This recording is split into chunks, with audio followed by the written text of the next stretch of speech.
Halo semuanya, balik lagi dengan saya. Hari ini, saya menemukan sebuah cerita yang sangat menarik. Sampai-sampai, saya nggak sabar buat ceritain langsung ke kalian. Kisah ini punya semuanya. Ada sedihnya, ada bahagianya, dan yang pasti, ada pelajaran berharga di dalamnya.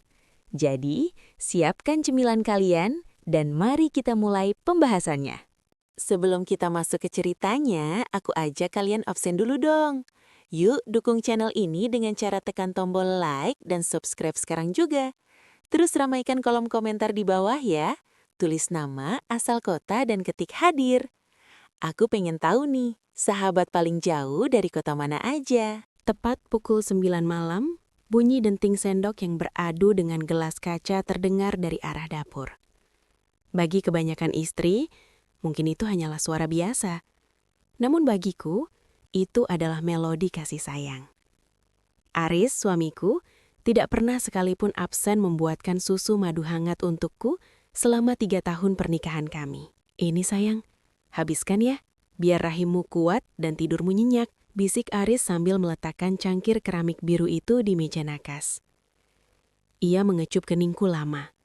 Tatapannya begitu teduh, memancarkan perlindungan yang sangat protektif. Di mata keluarga dan teman-teman kami, Aris adalah prototipe suami sempurna. Ia sabar, mapan, dan yang paling membuat orang kagum adalah bagaimana ia tetap memujaku meskipun aku belum juga memberikan keturunan. Selama 3 tahun, kami terjebak dalam penantian yang melelahkan, melewati puluhan tes kesuburan yang hasilnya selalu membingungkan dokter. Terima kasih, Mas. Maaf ya, aku selalu merepotkanmu dengan kondisi kesehatanku yang tidak stabil ini, kataku sambil meraih cangkir hangat itu. Aris tersenyum, jemarinya mengelus pipiku dengan lembut. Aku tidak pernah merasa direpotkan, Maya. Bagiku memilikimu saja sudah lebih dari cukup. Anak itu bonus, tapi kesehatanmu adalah prioritasku. Hanya kamu yang aku butuhkan di dunia ini. Aku meminum susu itu hingga tandas. Rasanya selalu sama. Manis, gurih, dengan sedikit aroma rempah yang menurut Aris adalah resep rahasia ibunya untuk meningkatkan peluang kehamilan. Namun, seperti malam-malam sebelumnya, tak lama setelah gelas itu kosong, kepalaku mulai terasa berat. Kesadaranku seperti ditarik paksa ke dasar laut yang gelap, dan aku akan terlelap dalam tidur yang begitu dalam. Tidur yang seringkali diiringi mimpi buruk tentang tubuhku yang terasa lumpuh. Malam ini, entah karena dosis madunya yang kurang atau tubuhku yang sedang menolak, aku terbangun pada pukul 2 pagi dengan rasa haus yang mencekik. Aris tertidur lelap di sampingku. Napasnya teratur. Aku mencoba bangun, namun seluruh sendiku terasa kaku. Persis seperti orang yang sedang dalam masa pemulihan pasca operasi. Dengan langkah gontai, aku menuju dapur. Aku butuh air mineral dingin untuk membasuh rasa pahit yang tiba-tiba muncul di pangkal tenggorokanku. Saat aku hendak membuang tisu ke tempat sampah di bawah wastafel, mataku menangkap sesuatu yang tidak biasa. Di antara tumpukan sampah dapur, terselip sebuah botol obat kecil berwarna coklat tua dengan label yang sudah disobek setengah. Tanganku gemetar saat memungutnya. Meski label utamanya hilang, di bagian bawah botol itu masih tertulis kode identifikasi medis. Metallibure Compound, Experimental Use Only. Aku tertegun. Aku memang bukan dokter, tapi aku cukup sering membaca jurnal medis sejak kami berambisi untuk promil. Nama itu terasa asing, namun peringatannya sangat jelas, bukan untuk dikonsumsi manusia secara bebas. Tiba-tiba, lampu dapur menyala dengan terang, menusuk mataku yang perih. Maya, sedang apa kamu di situ? Suara Aris terdengar begitu datar, tanpa kehangatan yang biasanya ia berikan. Ia berdiri di ambang pintu, masih mengenakan piyama abu-abunya, menatapku dengan mata yang sangat waspada. Tangannya terkepal di samping tubuh, dan untuk pertama kalinya dalam 3 tahun, aku merasa suamiku adalah orang asing yang sangat berbahaya. Aku tersentak. Refleks menyembunyikan botol kecil itu di balik telapak tanganku yang berkeringat. Jantungku berpacu seperti genderang perang. Aris berjalan mendekat. Langkah kakinya di atas lantai parket terdengar seperti fonus mati. Aku hanya haus, Mas. Jawabku terbatah, berusaha mengatur nada suaraku agar tidak terdengar curiga. Kepalaku tiba-tiba pusing sekali. Aris berhenti tepat di depanku. Ia tidak langsung merespons. Matanya menyisir wajahku, turun ke tanganku yang tersembunyi, lalu kembali ke mataku. Sesaat, aku melihat kilat kemarahan di sana. Namun dalam sekejap, ia mengubah topengnya kembali menjadi suami yang penuh perhatian. "Tuh kan, apa aku bilang? Kamu terlalu lelah, sayang," katanya sambil mengambil gelas dari tanganku dan mengisinya dengan air mineral. "Sini, biar aku antar ke kamar, kamu harus istirahat." Sepanjang sisa malam itu, aku tidak bisa memejamkan mata. Botol kecil itu kini tersimpan di bawah bantal, terasa seperti bom waktu. Pagi harinya, saat Aris berangkat kerja, aku langsung menuju rumah sakit untuk bertemu dengan Dokter Linda, spesialis kandungan yang selama ini menanganiku. "Dok, saya ingin melakukan tes darah lengkap hari ini. Tapi tolong jangan masukkan ke rekam medis yang bisa diakses suami saya melalui aplikasi rumah sakit," pintaku dengan nada mendesak. Dokter Linda mengerutkan dahi, namun ia melihat ketakutan yang nyata di mataku. "Ada apa, Maya? Hasil tesmu bulan lalu sebenarnya menunjukkan hormonmu sangat berantakan, seolah-olah tubuhmu sedang dalam fase menopause dini. Padahal usiamu baru 28 tahun.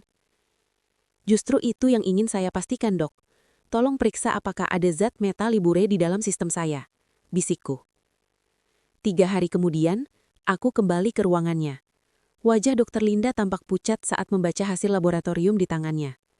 Ia menutup pintu ruangan dengan rapat.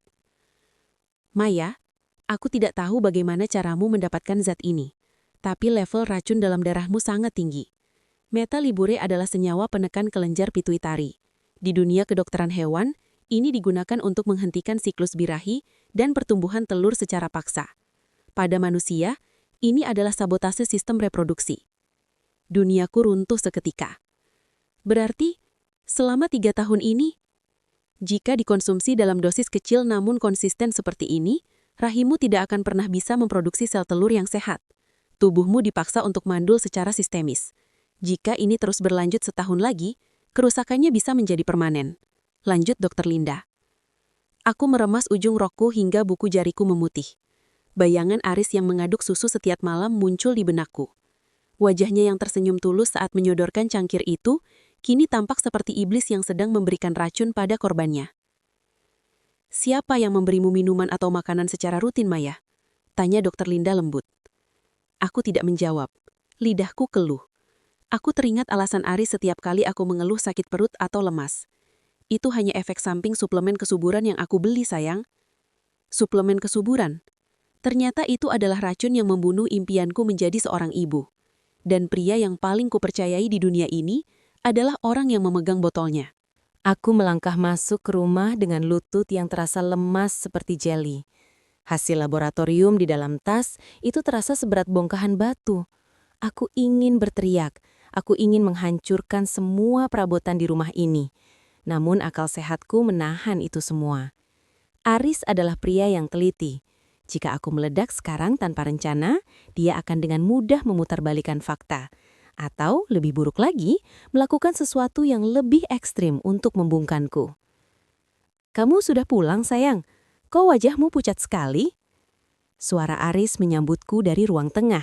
Ia sedang duduk santai sambil membaca buku, seolah-olah dia bukan pria yang baru saja meracuni rahim istrinya selama 3 tahun. "Hanya kelelahan, Mas. Tadi di kantor pekerjaannya menumpuk." Aku berbohong, berusaha menghindari kontak mata. "Istirahatlah, biar aku siapkan susu hangatmu lebih awal malam ini. Kamu butuh stamina," katanya dengan nada yang sangat lembut. Kata stamina kini terdengar seperti ejekan yang memuakkan di telingaku. Aku masuk ke kamar dan segera menyembunyikan laporan medis itu di balik sampul buku lama yang berada di rak paling atas. Aku harus tenang, aku harus melihat bagaimana dia melakukannya. Pukul 8 malam Aris masuk ke kamar membawa cangkir biru itu. Tanganku gemetar saat ia menyodorkannya padaku. "Minum ya sampai habis. Aku tambahkan sedikit kayu manis hari ini agar aromanya lebih enak."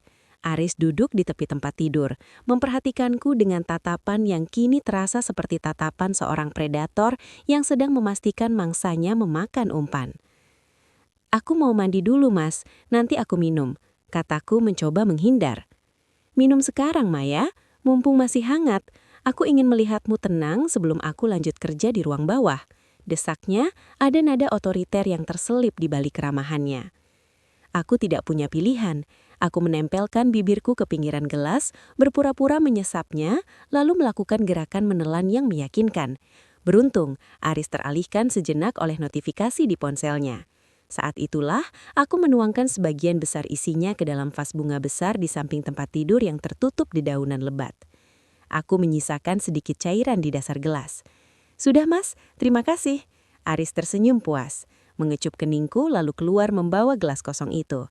Begitu pintu tertutup, aku segera meraih gelas itu sebelum dia membawanya ke dapur. Aku melihat ke dasar gelas dengan bantuan senter ponsel.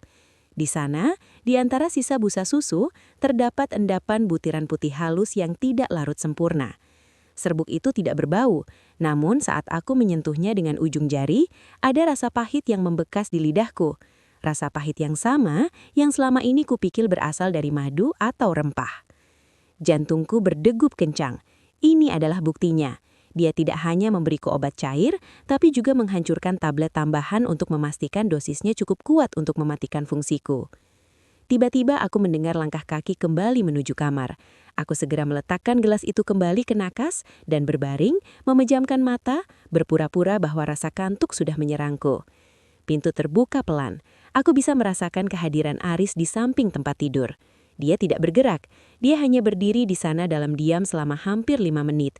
Kemudian, aku mendengar bisikannya yang sangat pelan, nyaris seperti desisan. "Maafkan aku, Maya. Tapi anak hanya akan membagi cintamu.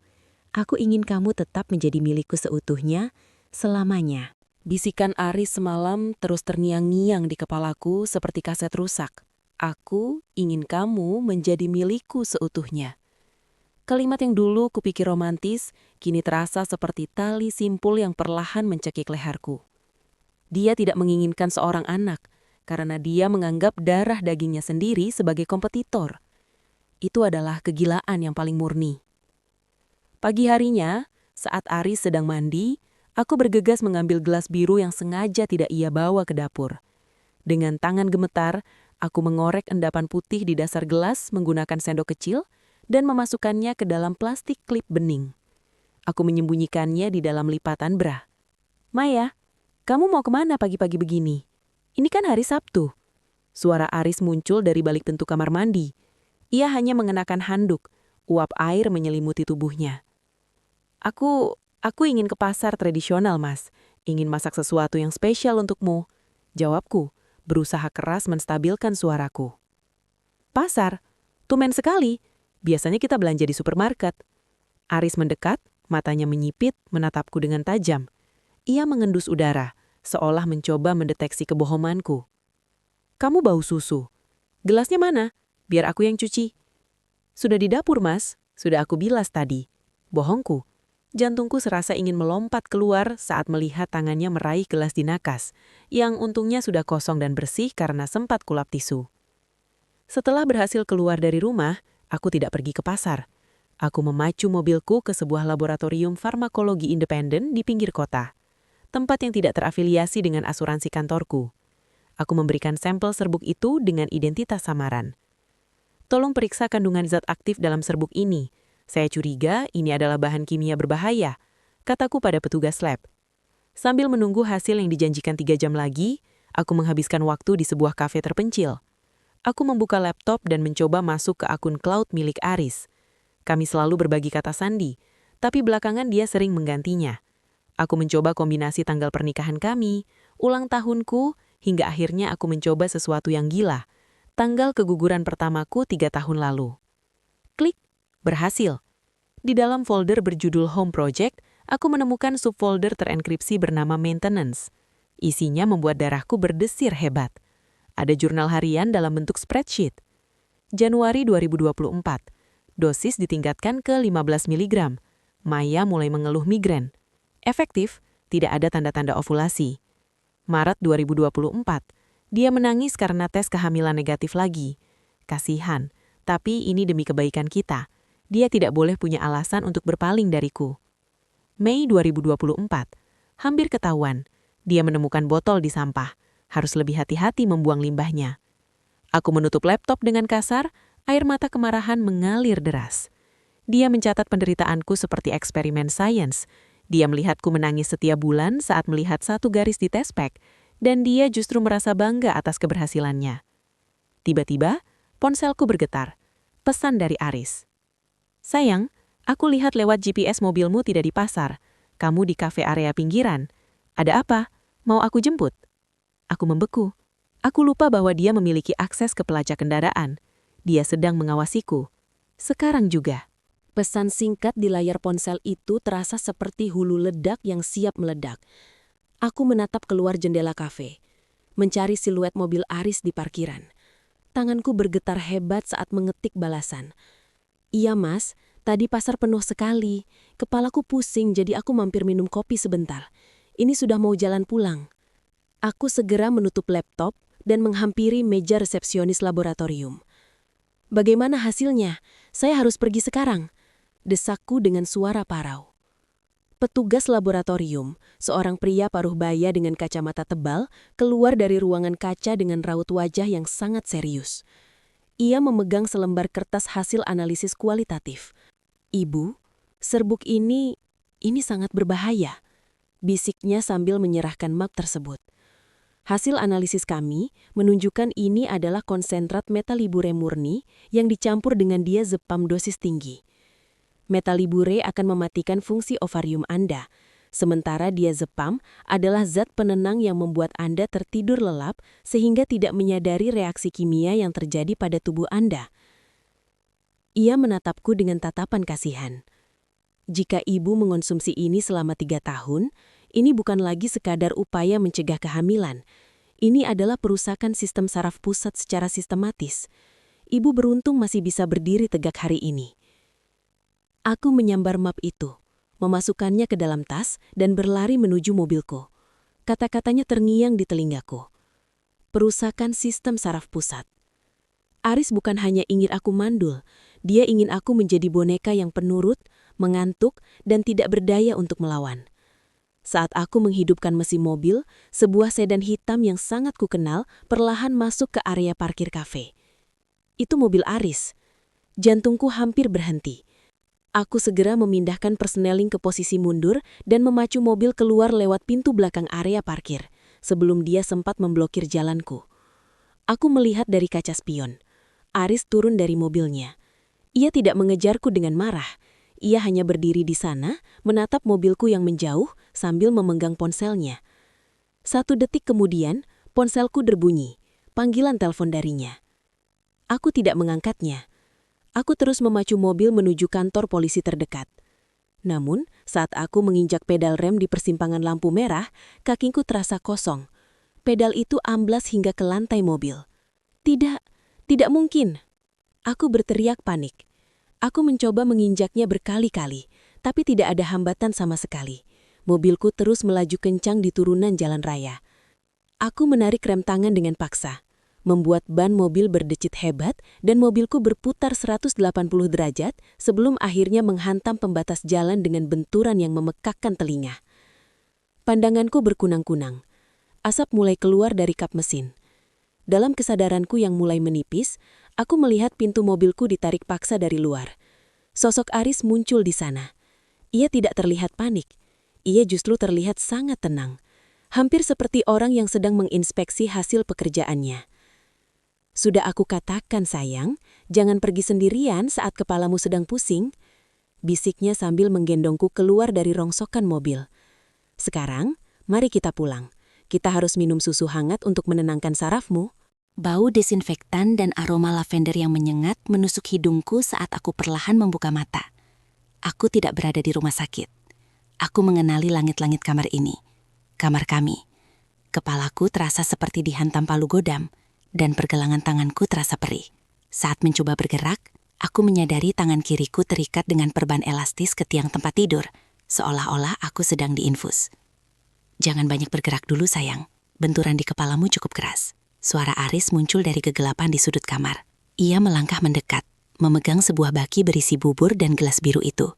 Gelas yang kini menjadi lambang kematian bagiku. Aku mencoba berteriak, tapi tenggorokanku terasa kering dan kaku. "Di mana tas saya? Di mana ponsel saya?" Suaraku parau.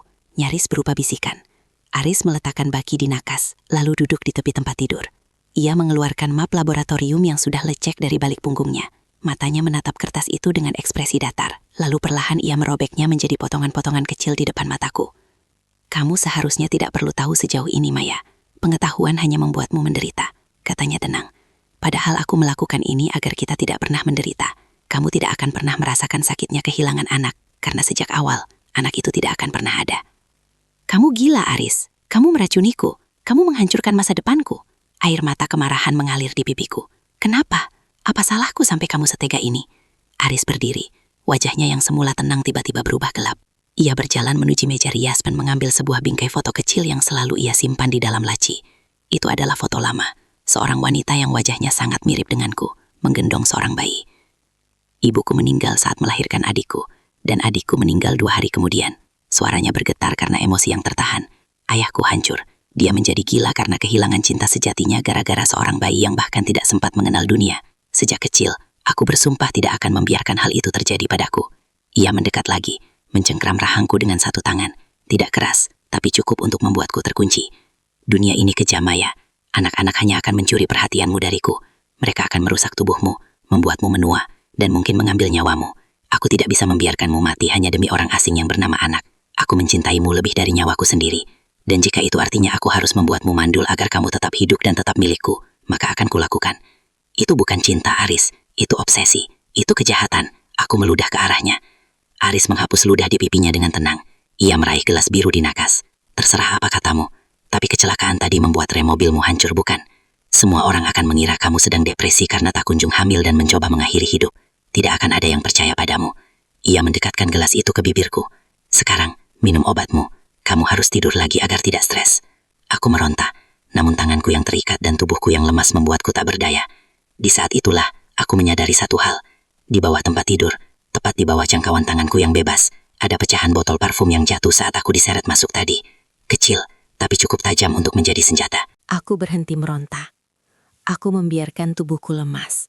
Seolah-olah pertahananku telah runtuh sepenuhnya oleh pengakuan gilanya. Aku harus menjadi aktris terbaik malam ini, jika ingin keluar dari kamar ini hidup-hidup. Baiklah, Mas. Aku minum. Bisikku dengan suara yang sengaja dibuat parau dan pasrah. Aris tampak terkejut, namun senyum kemenangan perlahan terukir di bibirnya. Ia mendekatkan pinggiran gelas itu ke mulutku. Aku meminumnya. Hanya sedikit, hanya cukup untuk membuatnya percaya, dan membiarkan sisanya mengalir ke sudut bibirku. Aris dengan telaten menyekanya menggunakan ibu jari. Sebuah gestur yang dulu terasa manis, kini terasa seperti sentuhan reptil yang licin. Begitu lebih baik, sayang. Tidurlah. Besok saat kamu bangun, semuanya akan terasa seperti mimpi buruk yang sudah lewat. Katanya sambil mengusap rambutku. Lalu ia berbalik meninggalkan kamar dan menguncinya dari luar. Begitu derap langkahnya menjauh, aku segera memuntahkan cairan pahit itu ke atas bantal dan menelannya kembali dengan air liur sesedikit mungkin. Aku harus tetap terjaga. Aku tidak punya waktu banyak sebelum zat penenang dalam susu itu mulai menyerang sarafku. Tangan kananku meraba-raba ke kolong tempat tidur. Jariku menyentuh sesuatu yang dingin dan tajam. Pecahan botol parfum. Aku mencengkeramnya erat, mengabaikan rasa perih saat kaca itu menggores telapak tanganku. Dengan gerakan yang sangat terbatas, aku mulai menggesekkan bagian tajam kaca itu ke perban elastis yang mengikat tangan kiriku. Gesekan demi gesekan, napas yang memburu. Setiap kali aku mendengar suara di lorong, aku membeku, berpura-pura terlelap dalam tidur yang dalam. Setelah apa yang terasa seperti berjam-jam, ikatan itu akhirnya melonggar. Aku menarik tanganku bebas. Pergelangan tanganku memar dan berdarah, tapi aku tidak peduli. Aku segera turun dari tempat tidur. Kakiku gemetar hebat akibat sisa obat dalam sistem tubuhku. Aku memeriksa jendela. Terkunci dari luar dengan teralis besi yang baru kupadari dipasang Aris minggu lalu. Ia menyebutnya sebagai keamanan tambahan dari pencuri. Dia sudah merencanakan ini dengan sangat matang. Mataku tertuju pada meja rias. Tas dan ponselku memang tidak ada. Tapi Aris lupa satu hal. Ia meninggalkan laptopnya yang masih menyala di atas meja belajar di sudut kamar, terhubung dengan jaringan wifi rumah. Aku merangkak menuju meja itu. Layarnya masih menampilkan jurnal maintenance yang tadi sempat kubaca. Namun ada tab baru yang terbuka. Sebuah percakapan di forum gelap tentang pemesanan dosis baru yang lebih kuat. Aku tidak mencoba menelpon polisi. Aris pasti memantau jaringan telepon rumah. Aku melakukan sesuatu yang lebih halus. Aku masuk ke akun media sosial pribadiku melalui peramban laptop tersebut. Aku tidak mengunggah status. Aku mengirimkan pesan langsung ke Dr. Linda. Dok, ini Maya. Saya disekap. Tolong kirim bantuan ke alamat saya sekarang. Jangan telepon. Dia memantau semuanya. Bawa polisi. Hasil lab saya benar. Dia meracuni saya. Tepat saat aku menekan tombol send, suara kunci pintu yang diputar terdengar.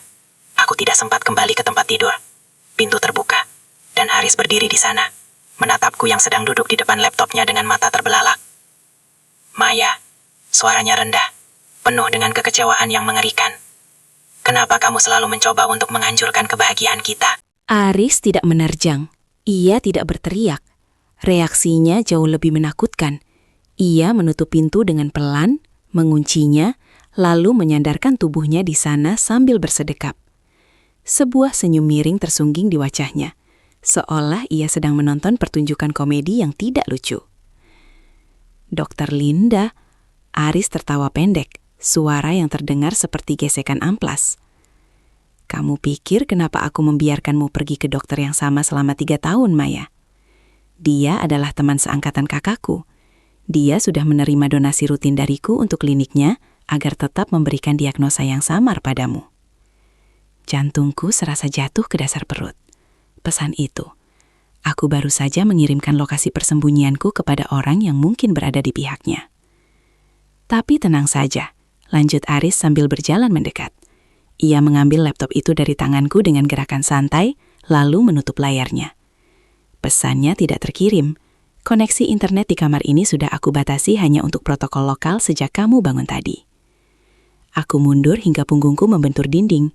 Pecahan kaca parfum masih kugenggam erat di balik punggung, hingga tetesan darah mulai membasahi lantai parket. Ayo, turunlah. Aku sudah menyiapkan makan malam spesial, katanya sambil mengulurkan tangan. Orang tuamu sedang dalam perjalanan ke sini. Aku menelpon mereka tadi, bilang kalau kamu sedang depresi berat dan mencoba melukai diri sendiri. Aku ingin mereka ada di sini untuk melihat betapa sakitnya mentalmu, agar mereka setuju saat aku membawamu ke fasilitas rehabilitasi pribadi di luar kota. Aku membeku.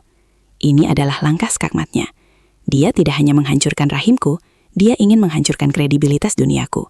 Di mata orang tuaku, Aris adalah menatu emas. Jika dia mengatakan aku gila, mereka akan mempercayainya. Mari Maya, jangan buat orang tuamu menunggu. Dengan sisa keberanian yang ada, aku mengikuti langkahnya menuruni tangga. Di meja makan, lilin-lilin menyala cantik. Ada hidangan ayam panggang kesukaanku dan 2 gelas jus jeruk segar. Aku duduk dengan kaku.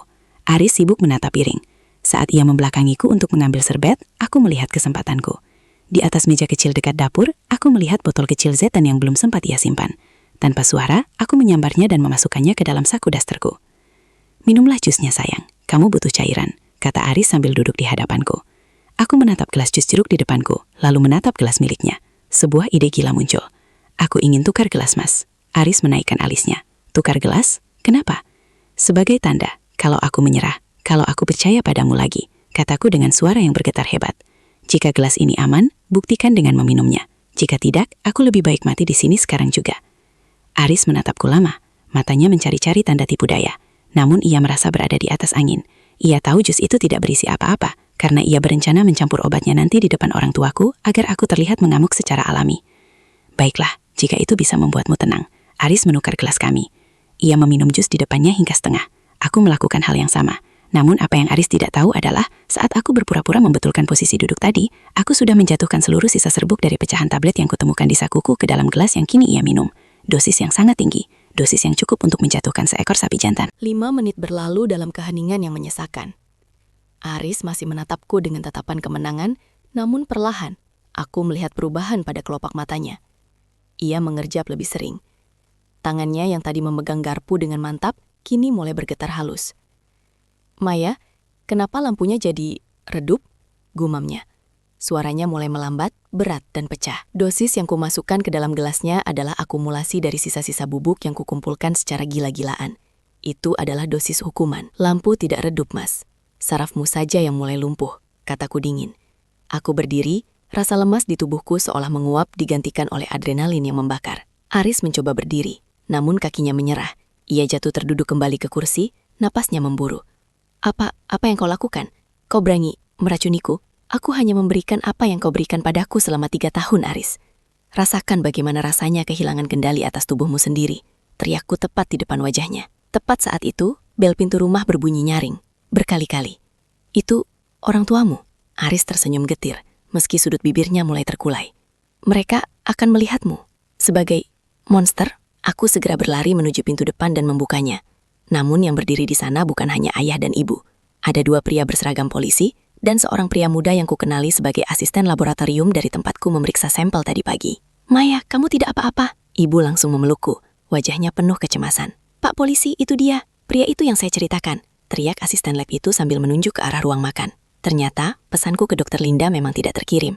Namun asisten lab yang melihat ketakutanku tadi pagi merasa ada yang tidak beres saat melihat mobilku pergi dengan terburu-buru dan dikejar oleh sedan hitam. Ia mencatat nomor plat mobil Aris dan melaporkannya sebagai dugaan penculikan atau kekerasan domestik. Polisi kemudian menghubungi orang tuaku setelah melacak data kepemilikan rumah. Kami semua masuk ke ruang makan. Aris masih di sana. Separuh tubuhnya sudah terkulai di atas meja. Ia mencoba bicara, namun suaranya hanya berupa arangan yang tidak jelas. Polisi segera mengamankan situasi dan menemukan botol kecil Z10 di atas meja. Ini apa, Pak Aris? Tanya salah satu polisi. Aris menatapku dengan mata yang memerah, penuh dendam namun tak berdaya. Dalam pengaruh obat penenang dosis tinggi itu, kontrol dirinya hilang. Aku hanya melindunginya, racau Aris, lidahnya keluh. Dia milikku, anak-anak itu, mereka pengganggu. Aku mencintainya. Aku harus membuatnya kosong, agar dia tetap di sampingku. Ayahku melangkah maju, wajahnya merah padam menahan amarah yang luar biasa. Ia hampir saja melayangkan tinjunya jika tidak ditahan oleh petugas. Kau memandulkan anakku? Kau merusak hidupnya karena obsesi gilamu? Bawa dia. Perintah petugas polisi itu tegas. Saat Aris diseret keluar dalam kondisi setengah sadar, ia sempat menoleh padaku. Tidak ada penyesalan di matanya, hanya kegelapan yang dalam. Aku berdiri di pelukan ibuku, gemetar, menyadari bahwa penjara itu akhirnya runtuh. Namun kemenangan ini terasa pahit.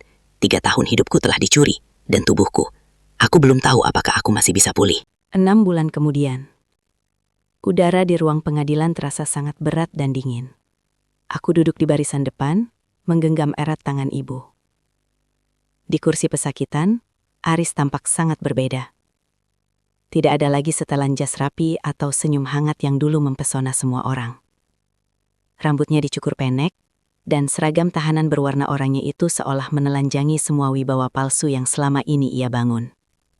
Terdakwa Aris Prayoga, secara sah dan meyakinkan, terbukti melakukan tindak pidana penganiayaan berat secara berencana, dengan menyalahgunakan zat kimia berbahaya, serta melakukan kekerasan psikologis dalam rumah tangga. Suara hakim menggema di ruang sidang. Jaksa penuntut umum telah memaparkan semua bukti.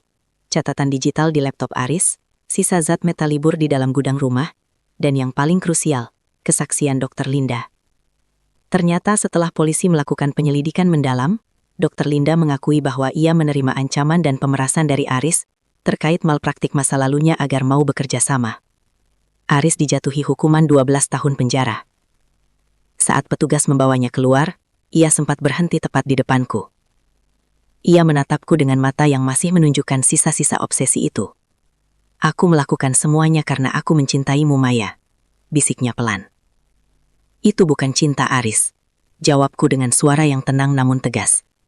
Itu adalah upaya pemusnahan terhadap jiwaku. Dan hari ini, aku terlahir kembali.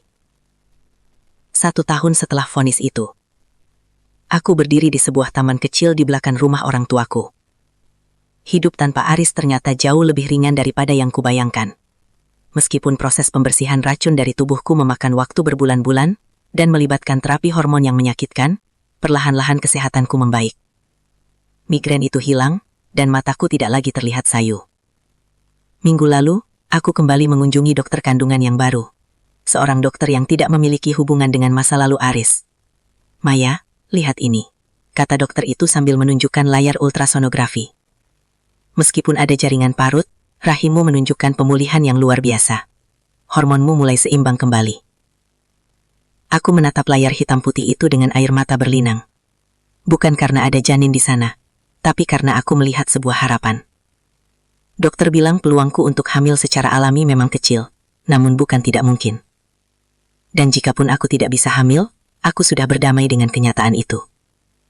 Bagiku, kesehatan tubuhku adalah kemenangan utama atas penjara kimia yang dibuat Aris. Aku kini aktif di sebuah komunitas perlindungan perempuan, berbagi cerita tentang betapa pentingnya mengenali tanda-tanda manipulasi dalam pernikahan. Aku tidak ingin ada Maya lain yang meminum racun dalam cangkir cinta setiap malam. Aku meraih segelas air putih segar di meja taman, meminumnya hingga tandas. Rasanya murni, tanpa ada rasa pahit tersembunyi. Aku menatap langit biru yang cerah, dan menghirup napas dalam-dalam. Ternyata, menjadi milikku seutuhnya, jauh lebih berharga daripada menjadi milik siapapun di dunia ini. Namaku Maya, dan hari ini, rahimku dan masa depanku adalah milikku kembali. Tamat. Oke, itu dia pembahasan kita hari ini. Gimana? Cukup bikin geleng-geleng kepala, kan? Saya harap kalian dapat sesuatu dari video ini, atau minimal bisa nemenin waktu luang kalian. Jangan lupa subscribe kalau kalian nggak mau ketinggalan cerita-cerita menarik berikutnya yang bakal saya bahas. Makasih udah mampir di channel ini. Sampai jumpa lagi di video berikutnya.